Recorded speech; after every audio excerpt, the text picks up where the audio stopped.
노마서의 주제는 이신칭의입니다. 노마서 1장 17절에 보면 복음에는 하나님의 의가 나타나서 믿음으로 믿음에 이르게 하나니 기록된 바 오직 의인은 믿음으로 말미암아 살리라 했습니다. 오직 의인은 믿음으로 살아야 됩니다. 자, 여기 의인, 이 의인이 어떻게 될 수 있을까요? 우리는 노마서 1장부터 4장에서 믿음으로 의롭다함을 얻고 그래서 의인이 될 수 있는 겁니다. 이렇게 믿음으로 의롭다함을 얻은 의인은 어떻게 해야 될까요? 역시 믿음으로 살아야 됩니다. 믿음으로 산다는 것을 교리적으로는 성화라고 표현합니다. 노마서 5장부터 8장까지는 믿음으로 의롭다함을 얻은 의인이 이제 믿음으로 사는 길, 곧 성화에 대해서 말씀을 하고 있습니다. 노마서 6장 19절에 보면 거룩함에 이르라. 이 말은 성화의 삶을 살아라, 그런 의미가 됩니다. 예수 믿고 의롭다함을 얻고 구원받았다고 모든 것이 다 끝나는 것은 아닙니다. 이제는 예수님을 닮아가는 성화의 삶을 살아야 됩니다.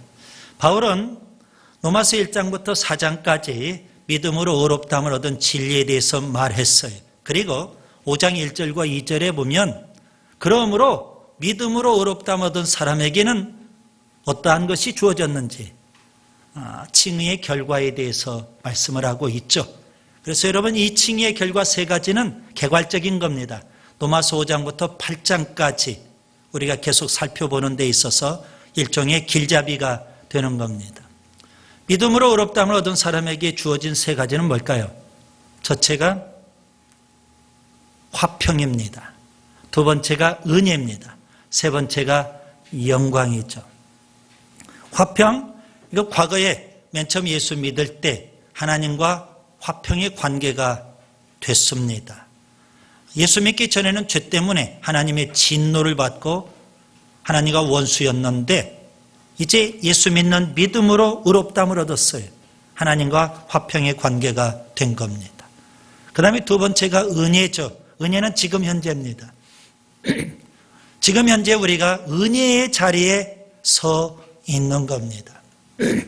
바울은 그래서 노마서 5장에서 은혜가 왕노릇한다, 그렇게 표현을 했어요. 자, 세상은 죄가 왕노릇합니다. 그런데 예수 믿고 의롭다함을 얻은 우리들에게는 이제 은혜가 왕노릇하게 돼요. 하나님께서는 우리에게 은혜를 주시는데 마치 파도가 밀려오듯 계속해서 은혜를 공급해 주십니다. 그렇기 때문에 그 은혜를 통해서 우리가 의를 힘입게 되고 생명을 힘입게 되는 겁니다. 더 이상 죄나 사망이 왕노릇하지 않습니다. 우리는 은혜의 자리에 서 있기 때문에, 진노의 자리가 아니라 은혜의 자리에 서 있기 때문에 우리는 이제 생명을 누리며 살 수 있다는 겁니다. 그 다음에 세 번째가 영광이죠. 우리가 이 땅에서 이렇게 은혜의 삶을 살다가 끝내 우리가 주님 앞에 가게 될 겁니다. 천국, 그것은 하나님의 영광이 충만한 것이고요. 우리가 천국 갈 때는 예수님처럼 우리도 영광스러운 모습으로 변화가 될 겁니다. 그것을 교리적으로는 영화라고 표현합니다.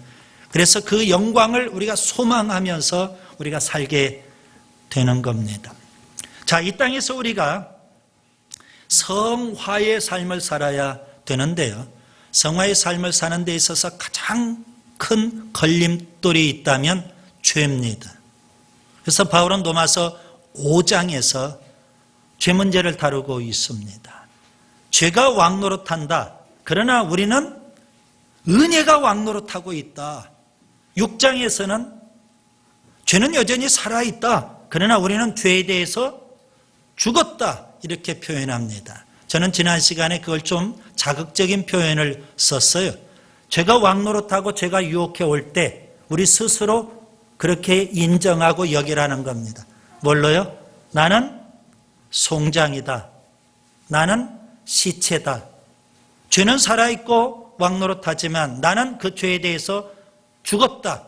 그렇게 인정하라는 겁니다. 그리고 우리 몸을 죄가 지배하지 못하도록 하나님께 드려라. 헌신을 말씀하고 있어요. 하나님 앞에 드리면 우리가 하나님의 종이 되는 거고, 그래서 하나님께 순종하며 살면 우리가 죄를 이기며 성화의 삶을 살 수 있다. 이렇게 바울은 말씀하고 있는 겁니다. 이제 로마서 7장입니다. 7장 1절에 보면 형제들아 내가 법 아는 자들에게 말하노니, 법을 아는 자들에게 바울은 지금 말씀하고 있어요. 특별히 유대인들 율법이 주어져 있었죠. 그래서 그들은 법을 잘 압니다. 그래서 바울은 유대인들을 염두에 두고 오늘 7장에서도 여전히 율법과 죄의 문제를 통해서 우리가 어떻게 성화의 삶을 사는지 그것을 말씀해 주고 있습니다. 7장은 굉장히 어려운 부분에 속하기도 합니다. 아무튼 우리가 7장을 통해서 어떻게 하면 우리가 계속 성화의 삶을 살 수 있는지, 이 성화의 삶을 사는 데 있어서 심각한 이 죄라는 것이 어떠한 것인지, 그리고 그 죄는 율법과 또 어떤 관계에 있는지 로마서 7장에서 우리가 세 가지 교훈을 받을 수 있겠습니다. 첫 번째는 1절부터 6절까지인데요. 율법과 나의 관계에서 주시는 교훈이고요. 두 번째는 7절부터 13절까지인데 율법과 죄의 관계에서 우리에게 주시는 교훈입니다. 그리고 세 번째는 14절부터 25절까지 죄와 나와의 관계에서 우리에게 주는 교훈입니다. 자, 첫째, 율법에 대해서 죽었다. 그렇게 바울은 우리에게 가르쳐 줍니다. 따라서 합시다. 율법에 대해 죽었다. 지난 시간 로마서 6장에서요. 죄에 대해서 죽었다. 그렇게 말씀하고 있죠. 오늘 여러분 7장 4절을 보세요. 그러므로 내 형제들아 너희도 그리스도의 몸으로 말미암아 율법에 대하여 죽임을 당하였으니, 6절에도 보세요. 이제는 우리가 얽매였던 것에 대하여 죽었으므로. 여러분 동일한 질문을 지난 시간에 이어서 또 던져봅니다. 여러분 우리가 죄가 죽은 겁니까? 아니면 내가 죽은 겁니까? 내가 죽었다는 거죠. 죄는 여전히 왕노릇하고 살아있어요. 그러면 오늘 7장에서 율법이 죽었다는 겁니까? 내가 죽었다는 겁니까? 역시 내가 죽었다는 겁니다. 율법에 대해서 내가 죽었다. 바울은 그렇게 지금 말씀하고 있습니다. 율법을 생명처럼 소중하게 여기는 유대인들에게는 참 충격적인 그런 진리를 말씀하고 있는 겁니다. 바울은 이 진리를 좀 더 명쾌하게 설명하기 위해서 결혼이라는 것을 비유로 말씀하고 있습니다. 1절부터 3절에 보면 결혼 비유가 나옵니다. 여러분 신랑과 신부가 결혼을 해요. 요즘은 결혼을 해도 주례도 없이 그냥 둘이 어떻게 결혼식이 진행이 돼버리는 경우들이 있더라고요. 그런데 여러분 결혼은 그렇게 하면 안 되는 겁니다. 주례가 있어야 되는 거죠. 주례 목사가 뭐 중요합니까? 아니에요. 우리가 하나님 앞에서 결혼을 할 때는 서약을 맺고 그리고 결혼 생활을 하는 거예요. 그럼 신랑과 신부가 결혼을 할 때 결혼 서약이라는 것을 합니다. 그 서약은 이런 내용이죠. 평생 정조를 지키고 백년해로 하겠습니다. 그런 의미로 여러분 서약을 맺고 결혼 생활을 하는 거 아니겠습니까? 이렇게 결혼을 이제 했어요. 그러면 남편이든 아내든 한눈 팔면 안 돼요. 탈선하면 안 되는 거예요. 그것은 간음이에요. 서약을 어긴 거라고요. 그런데 남편이든 아내든 배우자 한 사람이 죽었어요. 그러면 결혼식을 할 때 맺었던 그 서약은 끝나는 거예요. 한 사람이 죽음으로. 그래서 얼마든지 다른 사람과 재혼할 수 있어요. 법적으로 하자가 없는 거예요. 왜요? 한 사람이 죽었기 때문에 결혼 서약이 이제 끝나서 그래요. 바울은 지금 이 결혼이라는 비유를 통해서 유대인들, 법을 잘 아는 유대인들에게 지금 말씀하고 있어요. 하나님께서 유대인들에게 율법을 주셨어요. 출애굽기에 보면 이스라엘 백성 애굽의 노예였었는데 하나님께서 그들을 출애굽시켰고 시내 산에서 언약을 맺으셨어요. 하나님 백성으로. 그리고 그들에게 율법이라는 걸 주셨어요. 그래서 유대인들은 이제 율법을 지키면, 그렇죠, 하나님은 유대인들에게 생명을 얻으라고 율법을 주셨는데 유대인들은 그 율법을 지키지 못했어요. 그래서 오히려 생명을 얻지 못하고 죽음에 이르게 됐어요. 오늘 본문 5절에 보면, 본문 5절을 보시면은요, 사망을 위하여 열매를 맺게 되었다, 이렇게 표현하고 있어요. 율법으로 말미암는 죄의 정욕이 우리 지체 중에서 역사하여 우리로 사망을 위하여 열매를 맺게 되었더라는 겁니다.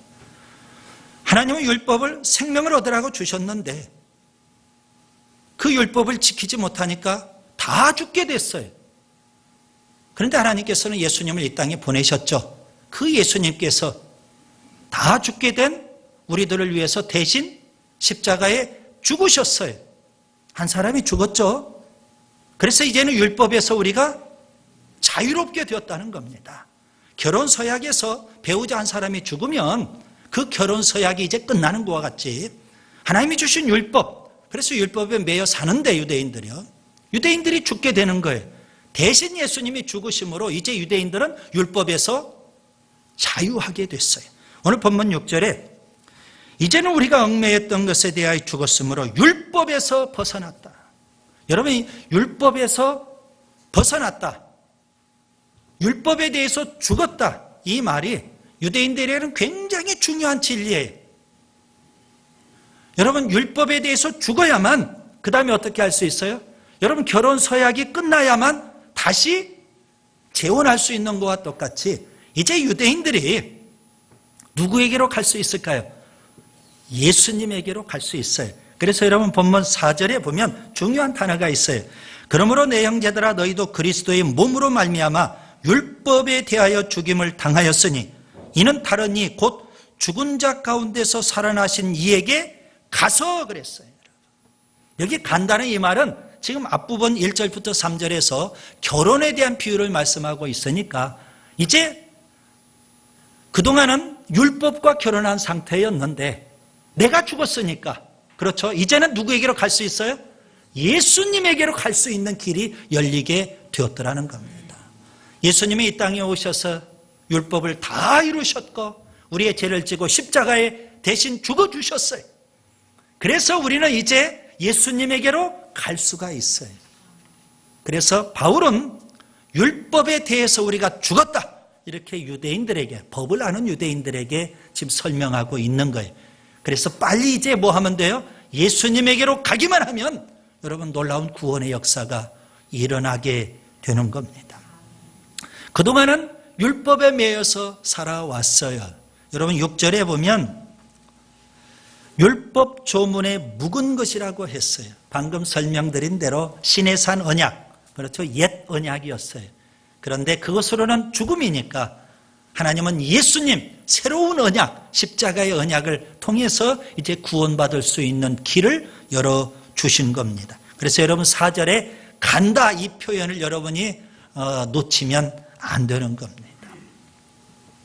자, 우리가 예수님에게로 와서 구원받은 것은 곧 죄에 대해서 죽은 것이고 율법에 대해서도 죽은 것이다, 이렇게 우리가 배울 수 있겠죠. 자, 여러분 율법에 대해서 죽었다 하니까 사람들이 오해를 해요. 그러면 율법은 필요 없는 거 아니겠느냐?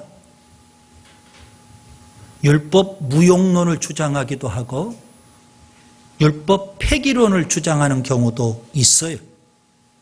율법에 대해서 죽었다는데 그럼 율법은 필요 없는 거 아니냐? 이제 폐기시켜도 되는 거 아니겠느냐?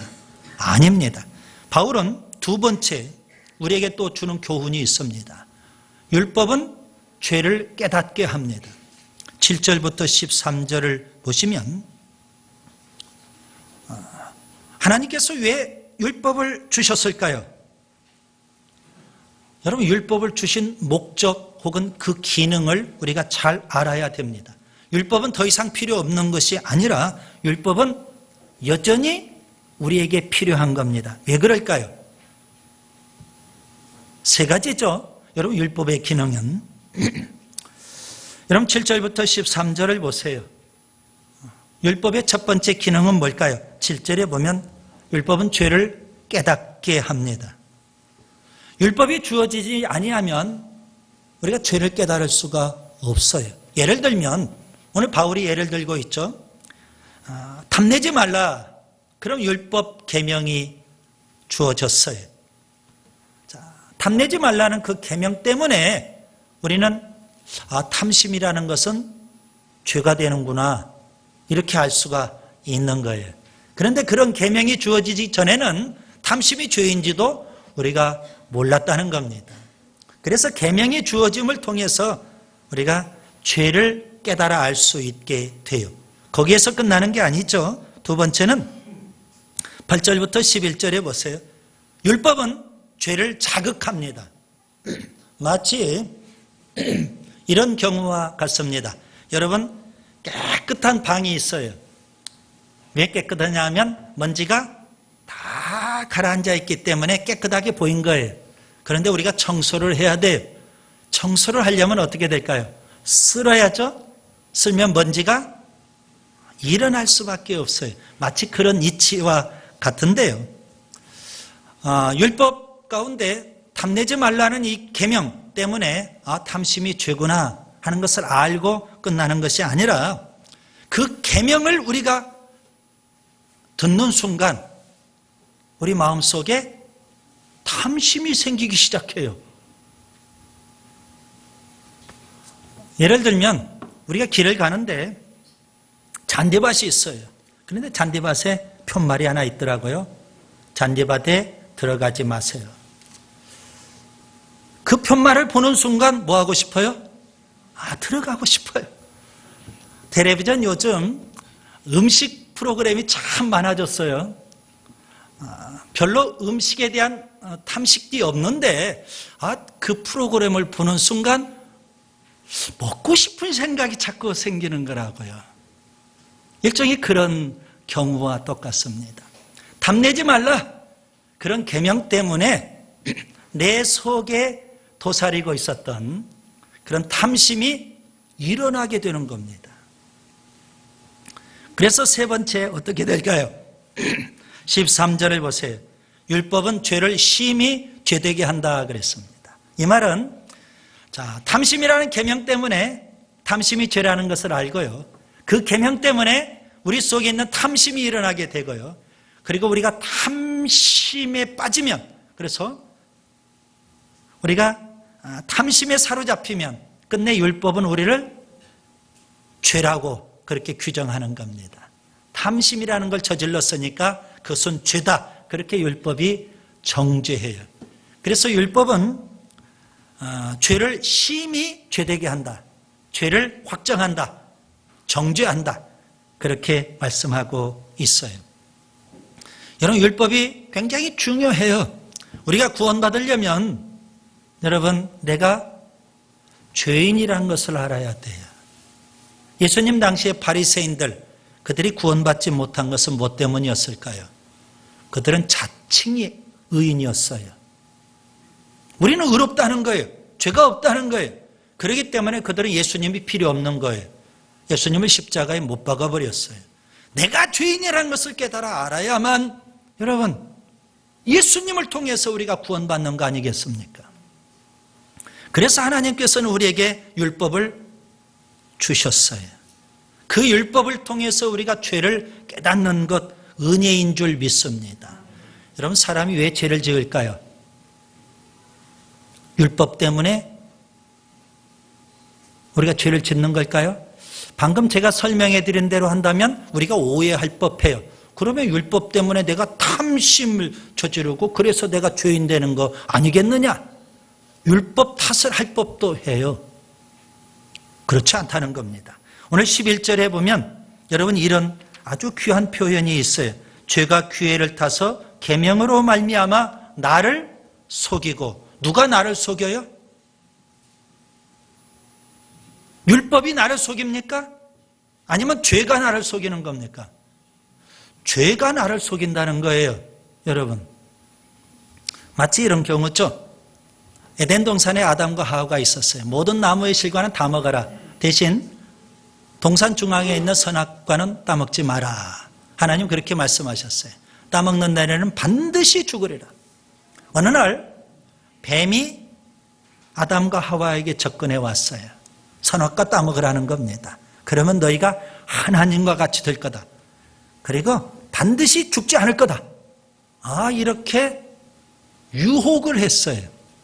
아담과 하와는 뱀의 그 이야기를 듣는 순간, 그리고 선악과를 바라보는 순간 그 선악과가 달리 보였어요. 먹음직도 하고 보암직도 하고 지혜롭게 할 만큼 탐스럽기도 한 그런 열매로 보였어요. 뭐 한 거예요? 속은 거예요.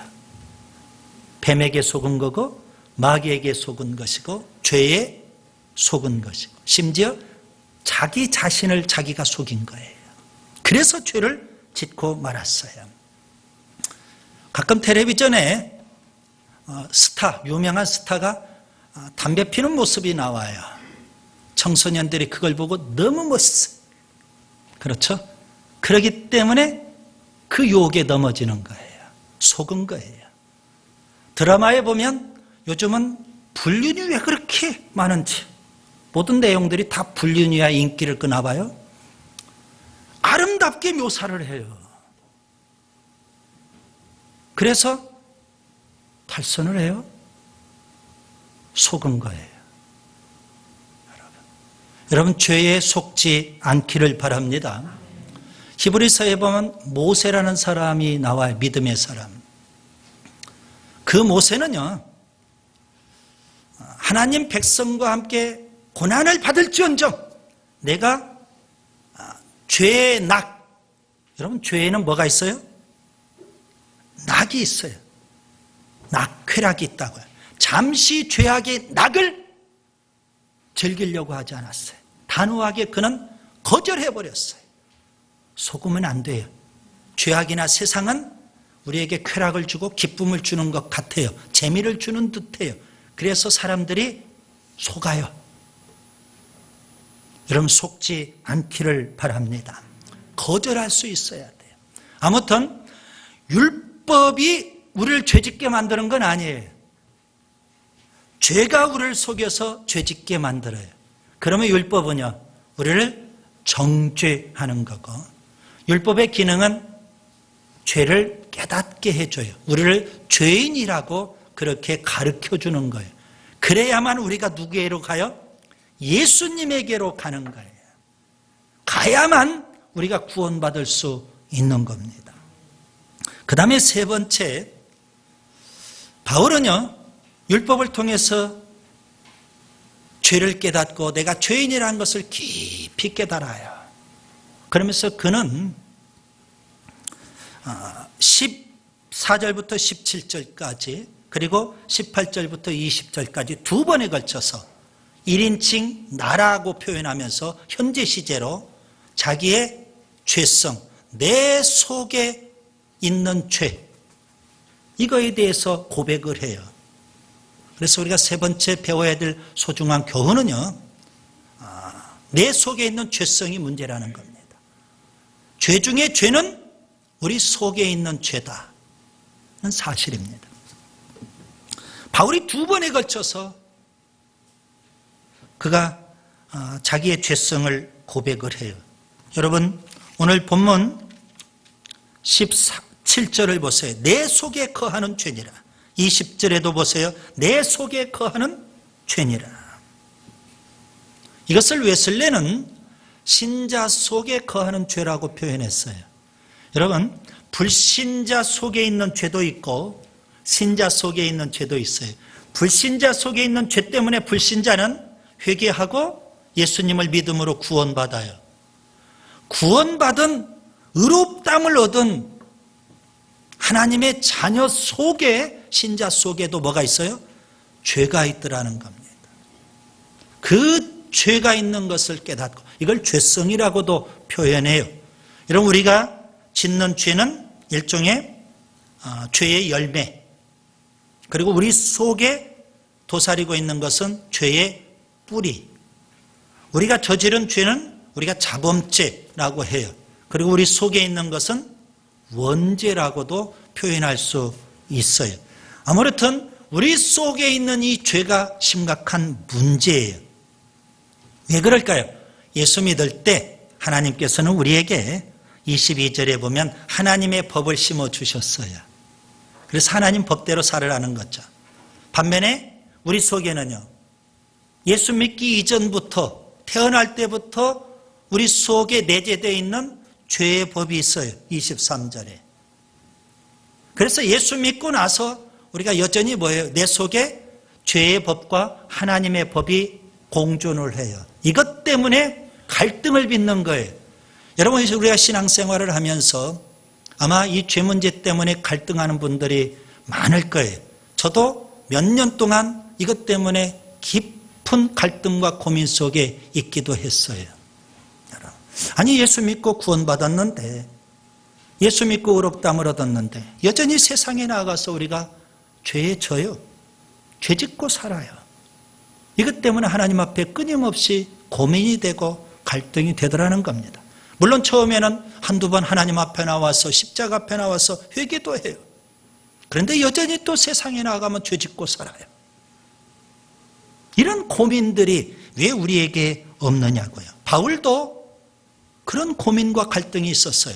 예수 믿고 의롭다함을 얻었는데, 예수 믿고 구원받았는데 여전히 죄 때문에 우리가 고민하고 갈등을 해요. 그 근본을 따져보니까 내 속에 거하는 죄가 문제더라는 겁니다.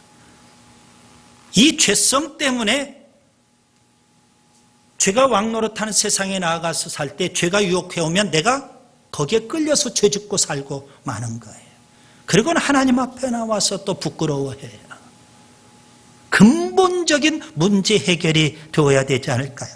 아무튼 바울은 고민과 갈등 끝에 24절에 보면 오호라 나는 곤고한 사람이로다. 이 사망의 몸에서 누가 나를 건져내랴. 그렇게 그가 탄식을 하고 있어요. 여러분, 그동안 로마서 5장에서 바울은 죄가 왕노릇하는 세상이라고 그랬어요. 그 죄가 우리를 유혹해와요. 예수 믿기 전에는 거기에 우리가 매여서 살았어요. 죄 짓고 살았다고요. 여러분, 외부의 죄도 참 심각한 문제가 되겠죠. 강력한 권세로 왕노릇하니까, 거기에 늘 우리가 지니까. 그런데 더 심각한 문제는 뭐예요? 내 속에 있는 죄예요. 예, 외부의 죄에 대해서는 내가 이제 죽었어요. 로마서 6장 말씀대로 나는 죽었다, 나는 송장이다. 그래서 유혹을 안 받아요. 그런데 여전히 죄가 살아서 뭘로 유혹해요? 내 속에 있는 죄, 죄성, 이걸 가지고 나를 유혹해요. 서두에도 말씀드린 대로 내 안에 탐심이라는 게 내재되어 있어요. 그런데 탐심이라는 계명을 보는 순간 내 속에 있는 탐심이 막 일어나는 거예요. 그렇죠? 텔레비전에서 음식이라는 그런 프로그램을 보는 순간 내 안에 탐식이 불릴 듯 일어나는 것과 같은 이치예요. 그래서 늘 내가 죄짓고 살 수밖에 없는 거 아니겠습니까? 그래서 외부의 죄보다도 내 속에 있는 죄가 더 심각한 문제가 돼요. 바울은 일종의 그의 마음이 영적 전쟁터와 같았어요. 하나님의 법과 죄의 법이 끊임없이 싸워요. 아프리카에는 이런 이야기가 있어요. 할아버지가 손자하고 대화를 나누어요. 할아버지가 이런 교훈을 줘요. 우리 마음속에는 두 마리의 짐승이 있다. 나쁜 짐승도 있고 좋은 짐승도 있어. 손자가 머리를 굴렸어요. 할아버지에게 질문해요. 그러면 우리 속에 있는 나쁜 짐승과 좋은 짐승이 싸우면 누가 이겨요? 할아버지가 대답하셨어요. 네가 먹이를 누구에게 주느냐에 따라서 달려있는 거야. 나쁜 짐승에게 먹이를 주면 나쁜 짐승이 이기고 좋은 짐승에게 먹이를 주면 좋은 짐승이 이기는 거예요. 우리가 우리 속에 있는 하나님의 법에 따라서 살면 우리가 죄를 이기며 사는 거고요. 우리 속에 있는 죄의 법에 따라서 살면 죄 짓고 살 수밖에 없더라는 겁니다. 하나님이 주신 이 하나님의 법을 저는 영성이라고 표현하고요. 우리 속에 내재되어 있는 이 죄의 법을 죄성이라고 표현해요. 우리가 영성에 따라서 살아야 되지 죄성에 따라서 살면 여전히 예수 믿고 구원받았다고 하면서도 죄 짓고 살 수밖에 없어요. 내가 얼마나 엄청난 죄인인지 내 속에 있는 이 죄성을 깨달아 알아야 되는데요. 다윗은 시편 51편 5절에서 내가 죄악 중에 출생하였으며 태어날 때부터 이 죄성을 갖고 태어났다고 그렇게 고백을 해요. 바울은 뭐라고 고백합니까? 나는 죄인 중에 괴수라고 고백하고 있어요. 어느 목사님이 목회를 하면서 이렇게 스스로 부끄러움을 고백했어요. 내 안에는 괴물이 있습니다. 내 안에는 괴물이 있습니다. 중국의 철학자였던 왕양명이라는 학자가 있어요. 그가 살던 시대는 도둑들이 들끓었고요. 전쟁이 끊이지 않았어요. 도둑들이 너무 들끓으니까 제자들이 스승에게 찾아왔어요. 어떻게 해야 도둑을 잡을 수 있을까요? 스승이 이렇게 대답을 해요. 내게는 그보다 더 큰 문제가 있다. 너희들은 지금 도둑을 문제 삼는데 내 속에는 더 큰 문제가 있다. 아니 무슨 문제세요? 내 안에 도둑을 잡는 일이 문제다. 내 속에 있는 도둑을 잡는 게 문제다. 얼마 후 전쟁이 벌어졌어요. 제자들의 관심은 전쟁에서 승리하는 거예요. 스승을 찾아왔어요. 어떻게 하면 전쟁에서 이길까요? 내게는 전쟁보다 더 큰 문제가 있다. 아니 무슨 문제세요? 내 속에 있는 전쟁에서 이기는 게 문제다. 그는 분명 깊이 깨달음이 있었어요. 내 안이 그런 갈등, 문제가 있다는 것을요. 여러분 1988년 시인과 촌장을 여러분 잘 아시죠? 하덕규가 노래를 하나 썼어요. 가시나무라는 노래. 그는 성경에 나오는 가시나무를 통해서 힌트를 얻어가지고 40분 만에 이 노랫말을 쓰게 됐어요. 여러분 한번 좀 보세요. 참 의미심장해요. 저는 이 노래를 참 좋아해요. 그래서 자주 듣습니다. 자주 부르고요. 내 속엔 내가 너무도 많아. 당신의 쉴 곳 없네. 내 속엔 헛된 바람들로 당신의 편할 곳 없네. 내 속엔 내가 어쩔 수 없는 어둠, 당신의 쉴 자리를 뺏고 내 속엔 내가 이길 수 없는 슬픔, 무성한 가지나무 숲 같네. 바람만 불면 그 메마른 가지 서로 부대끼며 울어대고 쉴 곳을 찾아 지쳐 날아온 어린 새들도 가시에 찔려 날아가고 바람만 불면 외롭고 또 괴로워 슬픈 노래를 부르던 날이 많았는데 내 속엔 내가 너무도 많아 당신의 쉴 곳 없네. 시인은 이렇게 노래하죠. 내 속에 가시가 너무 많다는 거예요. 숲을 잃을 정도로 너무 많은 가시. 그래서 바람이 조금만 불면 그 가시 때문에 내가 찔려서 너무 힘들어요. 좀 쉬고 싶어서 날아온 새들도 견딜 수가 없어요. 나도 힘들고 내 주변의 사람도 힘들게 해요. 심지어 내 안에 들어온 당신, 예수님마저도 질식할 것 같아요. 그게 오늘 우리들의 모습은 아닐까요? 바울이 내 안에 있는 죄를 고백하고 있어요. 그런데요, 24절에 이렇게 깊이 탄식하던 바울이 갑자기 25절에 감사를 표하고 있어요. 우리 주 예수 그리스도로 말미암아 하나님께 감사하리로다.